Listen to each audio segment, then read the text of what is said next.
La primera experiencia en una sala de cine que tengo grabada en mi memoria fue en el cine Jorge Negrete de mi ciudad natal de San Luis Río, Colorado.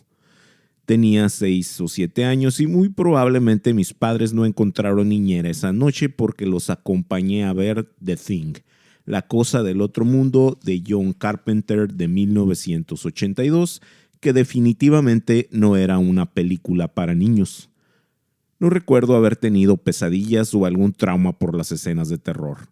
De hecho, recuerdo a mi madre tapándose la cara con una mano e intentando taparme los ojos con la otra. Yo le quitaba la mano para seguir viendo cómo las víctimas de un parásito extraterrestre se convertían en monstruos mutantes.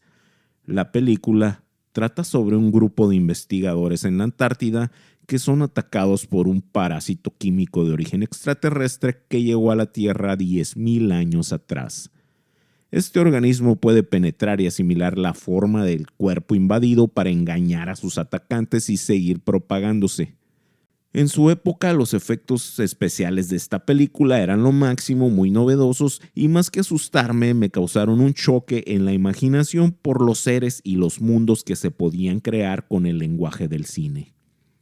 A muy temprana edad, pude ver y sentir cómo es que no todas las historias tienen un final feliz.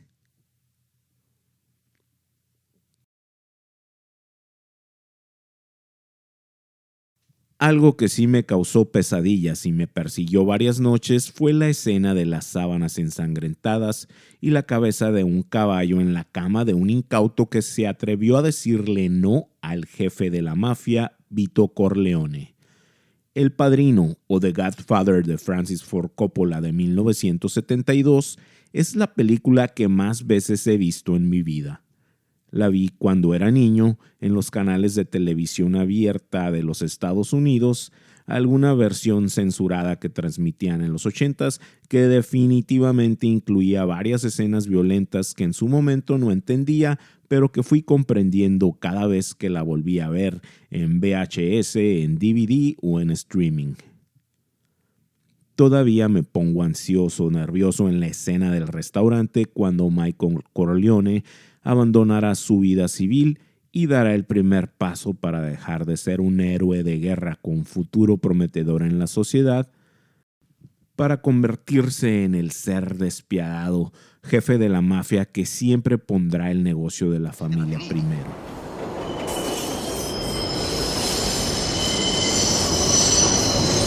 La película está basada en el libro de Mario Puzo, que a su vez está basada en una familia criminal que existió en Sicilia y emigró a Estados Unidos. The Godfather consagró a Francis Ford Coppola y Al Pacino y revivió la carrera de Marlon Brando. Guarda un lugar especial en mi memoria porque la vi muchas veces acompañado de mi viejo que me explicaba las estrategias y los complots de los mafiosos, llegando el momento que hasta recitábamos los diálogos.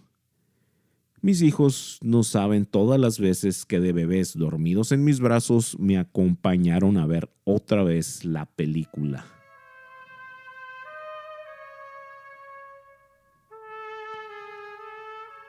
Obviamente, esta no es una película de los 80, pero pocas cosas marcaron mi corazón de niño como la tragedia del Torito, el hijito de Pepe el Toro, quien muere en un incendio provocado por el Tuerto, el villano enemigo.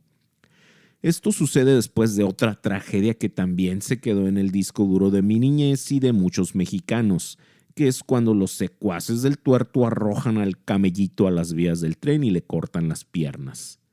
La muerte del Torito nos lleva a una de las escenas más desgarradoras de la era dorada del cine mexicano. La explosión en llanto de Pepe el Toro cargando el cuerpo calcinado de su hijo.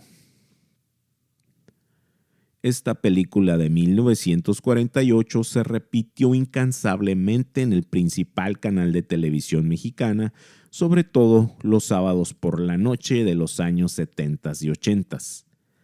Así que las tragedias de Pepe el Toro, interpretado por el más grande ídolo de México, Pedro Infante, quedaron grabadas en la memoria colectiva de los mexicanos, tal vez generando en el pensamiento de los millones de televidentes del país el arraigado desprecio por la clase alta y la glorificación del héroe popular de la clase baja con su marcado acento chilango y ñero. Extrañamente, la película, que era trágica y dramática, también combinaba momentos románticos melosos y una dosis de comedia. Aunque todavía no sabía los nombres de cada concepto, Amadeus de Milos Forman de 1984 fue mi primera experiencia consciente disfrutando de una superproducción que involucraba distintas dimensiones del lenguaje del cine, como el diseño de producción, la cinematografía, el vestuario, las actuaciones, el guión adaptado de la obra Mozart y Salieri, y por primera vez se me enchinó el cuero con la música como elemento protagónico.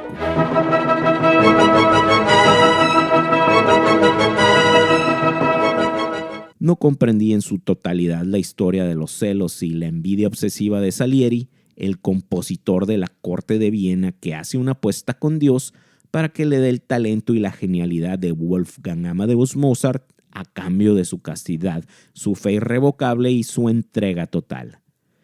Todo esto entra en conflicto cuando Salieri conoce en persona a Mozart y se da cuenta que es un hombre vulgar, corriente, que hace chistes de mierda y a la vez es más talentoso de lo que pensaba originalmente, lo que lo lleva a reclamarle a Dios por haber puesto tal virtuosismo en un hombre tan banal.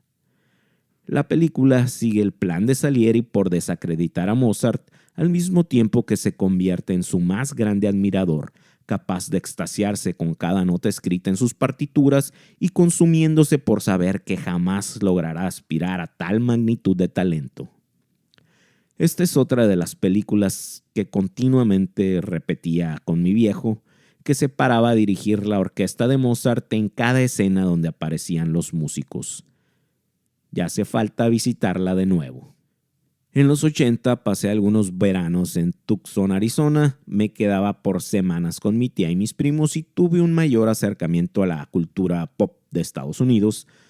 Una vez fuimos al autocine a ver el estreno de RoboCop en 1987, la cual era bastante buena, pero en la pantalla gigante de al lado estaban los reclutas de un pelotón de los Marines en entrenamiento básico antes de partir a Vietnam.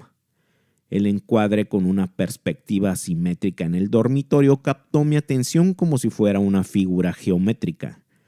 Aún no lo sabía, pero estaba ante mi primer encuentro con Stanley Kubrick. Después regresaría a ver The Shining, Odisea en el espacio, y en una manera muy penosa a La Naranja Mecánica en una ocasión que mi papá creyó que era buena idea poner esa película para toda la familia reunida. Full Metal Jacket pudiera ser un antídoto para la cultura woke, con el sargento lanzando todos los insultos racistas y homofóbicos, conjugados con un virtuosismo impresionante, motivando y estimulando a sus cadetes para que tuvieran el temple de su futuro enemigo Charlie, que ni siquiera temía la muerte. A pesar de varias escenas violentas y sanguinarias, lo que más me conmovió fue el maltrato que el sargento le da al gordinflón Gomer Pyle, quien continuamente la cagaba, al grado que deciden castigar al pelotón completo por cada error del gordo.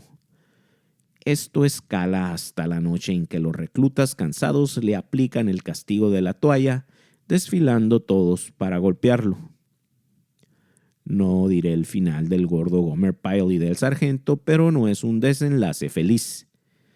Yo, por mi parte, me dediqué a pasar horas en las tiendas de video buscando más de estos directores, más de estas propuestas, y jamás me iba a imaginar que casi todas las películas iban a estar al alcance de mi mano, con un clic.